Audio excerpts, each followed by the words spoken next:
IPL 2024 మొదటి qualifier match Kolkata night riders vs Sunrisers Hyderabad మధ్య మే 21న మంగళవారం రోజు ఈ మ్యాచ్ జరుగుతుంది. ఈ మ్యాచ్లో ఏ జట్టు గెలిచినా ఫైనల్స్కు చేరుకోవడంతో పాటు ఓడిన జట్టుకు మరో అవకాశం దక్కుతుంది. అహ్మదాబాద్లోని నరేంద్ర మోడీ స్టేడియంలో ఈ మ్యాచ్ జరుగుతుంది. అయితే కోల్కతా జట్టులో ఓపెనర్లు ఫిల్ సాల్ట్, సునీల్ నారాయణను బ్యాట్తో అద్భుతాలు చేస్తున్నారు. కొన్ని మ్యాచ్ల్లో సునీల్ నారాయణ నిలకడగా రాణించడం కోల్కతాకు కలిసి వస్తోంది.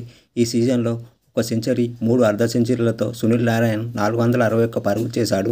ఫిల్ సాల్ట్ 429 పరుగులు చేశాడు. సునీల్ నారాయణ్ బ్యాట్తో రాణిస్తే మరోవైపు ఫిల్ సాల్ట్ ఉన్నంతసేపు మెరుపు బ్యాటింగ్ చేస్తున్నాడు. సునీల్ నారాయణ్ ఇప్పటికే ఐపీఎల్లో సెంచరీ కూడా తన పేరున రాసుకున్నాడు. ఈ సీజన్లో సునీల్ నారాయణ్ మంచి ఫామ్లో ఉన్నాడు. ఇప్పటికే 461 పరుగులు చేయడంతో పాటు 15 వికెట్లు కూడా తీశాడు. ఆల్రౌండర్ మెరుపులతో సునీల్ నారాయణ్ కోల్కతా జట్టులో కీలకంగా మారాడు. ఆండ్రే రస్సెల్ ఈ సీజన్లో 222 పరుగులు చేయడంతో పాటు 15 వికెట్లు కూడా తీశాడు.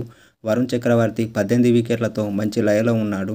ఫిల్ సాల్ట్ కూడా సంచలనాత్మకమైన ఆరంభాలను అందిస్తున్నాడు. రఘువంశీ, రణ్దీప్ సింగ్ కీలక సమయాల్లో మంచి ఇన్నింగ్స్లో ఆడుతున్నారు. అన్ని విభాగాల్లో పటిష్టంగా ఉన్న కోల్కతా ఎస్ఆర్హెచ్తో ఎలా ఆడుతుందో చూడాలి. అయితే సన్రైజర్స్ మాత్రం బ్యాటింగ్లో చాలా బలంగా కనిపిస్తుంది.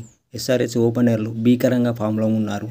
ట్రావిస్ హెడ్ మాత్రం ఊచకోత కోస్తున్నాడు. ట్రావిస్ హెడ్ ఐపీఎల్లో టాప్ 3 ప్లేయర్గా ఉన్నాడు. ఇప్పటి వరకు 533 పరుగులు చేశాడు.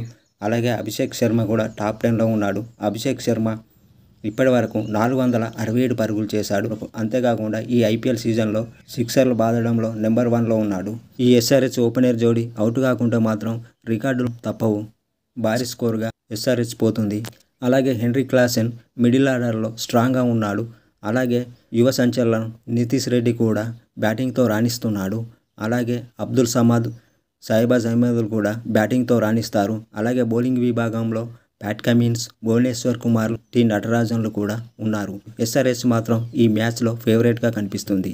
అయితే ఈ రెండు జట్లలో ఏ జట్టు విజయం సాధిస్తుందో కామెంట్ల రూపంలో తెలియజేయండి. అలాగే ఈ ఐపీఎల్ 2024 టైటిల్ను ఏ జట్టు గెలుచుకుంటుందో కామెంట్ల రూపంలో ప్రిడిక్షన్ చేయండి.